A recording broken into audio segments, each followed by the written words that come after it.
আসসালামু আলাইকুম সুপ্রিয় দর্শক বন্ধুরা সবাই কেমন আছেন? চলে আসলাম আজকের খুবই গুরুত্বপূর্ণ আরও একটি আবহাওয়ার আপডেট নিয়ে। আজ সোমবার 23শে জুন থেকে আগামীকাল মঙ্গলবার 24শে জুন এবং বুধবার 25শে জুন দেশের কোন কোন জেলার আবহাওয়া কেমন থাকবে, বাংলাদেশের রাজধানী ঢাকা বিভাগ থেকে শুরু করে দেশের উত্তরাঞ্চল এবং দেশের দক্ষিণাঞ্চল সহ ভারতের পশ্চিমবঙ্গ সহ উত্তরবঙ্গ, মেঘালয়, আসাম, ত্রিপুরা, মিজোরামপুর সহ বাংলাদেশের 64 জেলার মধ্যে কোন কোন জেলাগুলোর ওপর ঝড় বৃষ্টি নিম্নচাপ নিয়ে সতর্কবার্তা রয়েছে তা সম্পূর্ণভাবে জানিয়ে দেব ভিডিওটির মাধ্যমে। ভিডিওটি শেষ পর্যন্ত দেখবেন, ভালো লাগলে লাইক করে চ্যানেলটি সাবস্ক্রাইব করে পাশের বেল বাটনে ক্লিক করে রাখবেন। আর ভিডিওটি কোন জেলা থেকে লাইভ দেখছেন অবশ্যই কমেন্ট করে জানিয়ে দিন।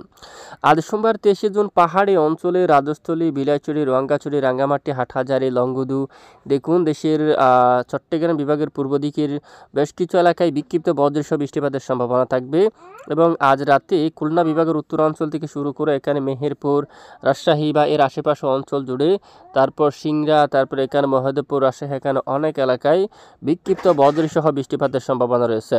পাশাপাশি এদিকে পশ্চিমবঙ্গের অনেক এলাকায় চিউরি, দুর্গাপুর, মিহিজাম, ধামবাদ, বাঁকুড়া, বর্ধমান, কাতুয়া, এখানেও অনেক এলাকায় বিক্ষিপ্ত বজ্রসহ বৃষ্টিপাতের সম্ভাবনা রয়েছে। সেটা বাকি এলাকায় আকাশ মেঘাচ্ছন্ন থাকবে।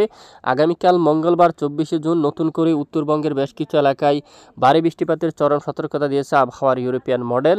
এরই মাঝে রংপুর, গোড়ারঘাট, বালুরঘাট অঞ্চল, দুর্গাপুর, পীরগঞ্জ, তারপর এদিকে পঞ্চবিবি, বালুরঘাট, তারপর ঘোড়ারঘাট, এদিকে দিনাজপুরে যে সাইদপুর, কারলে অঞ্চল, তারপর পীরগঞ্জ এবং ঠাকুরগাঁও, দেবীগঞ্জ অঞ্চল, বোদা, পঞ্চগড় এবং জলঢাকা, শীতলকুচি, লালমনিরহাট, তারপর এদিকে দিনহাটা, কুচবিহার, রংপুর, এখানে সকল এলাকায় মাঝারি থেকে ভারী বৃষ্টিপাতের সম্ভাবনা রয়েছে। আর এদিকে শিলিগুড়ি অঞ্চল থেকে শুরু করে জলপাইগুড়ি, ধূপগুড়ি, তারপর এদিকে দেখুন এখানে রয়েছে দামাক, এই এলাকায় সুরঙ্গা, এখানে দেখুন আরারিয়া, তারপর কৃষ্ণাগঞ্জ, এই সকল এলাকায় বিহারের এদিকে বেশ কিছু এলাকায় মাঝারি থেকে ভারী বৃষ্টিপাতের সম্ভাবনা রয়েছে আগামীকাল মঙ্গলবার 24শে জুন।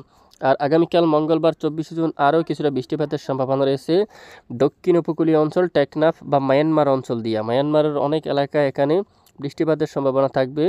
এদিকে দেখুন আপনারা টেকনাফের এদিকে বৃষ্টিপাতের সম্ভাবনা থাকবে। আর দক্ষিণ এখানে সমুদ্র অঞ্চলের দিকেও কিন্তু মাঝারি থেকে ভারী বৃষ্টিপাতের সম্ভাবনা থাকবে, কারণ এখানে বঙ্গোপসাগরে একটি ঘূর্ণাবর্ত নিম্নচাপ তৈরি হয়েছে, যার ফলে দক্ষিণ উপকূলীয় অঞ্চলে আগামীকাল থেকে ঝড়ো হাওয়া, দমকা বাতাসে কিন্তু শুরু হতে পারে।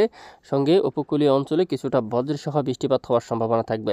এবং বুধবার 25শে জুন চট্টগ্রাম বিভাগের বিভিন্ন এলাকায় বজ্রসহ বৃষ্টিপাতের সম্ভাবনা থাকবে। সন্দেহ, হাতিয়া, লালমোহন, বরিশাল, ঝালকাঠি, পটুয়াখালী, এখানে বজ্রসহ বিক্ষিপ্ত বৃষ্টিপাতের সম্ভাবনা থাকবে। সেটা বাংলাদেশের বেশিরভাগ এলাকায় আকাশ মেঘলা থাকবে। সঙ্গে পূর্ব দিকের কিছু জেলায় আমবাসা, আগরতলা, লাখাই, মৌলভীবাজার অঞ্চলসহ কামালগঞ্জ, ধর্মনগর, কুলাউড়া, হাবিবগঞ্জ, বানিয়াচং, ইটনা, এখানে নাসিরনগর সহ এই সকল এলাকায় প্রচণ্ড বজ্রসহ বৃষ্টিপাত হওয়ার সম্ভাবনা থাকবে।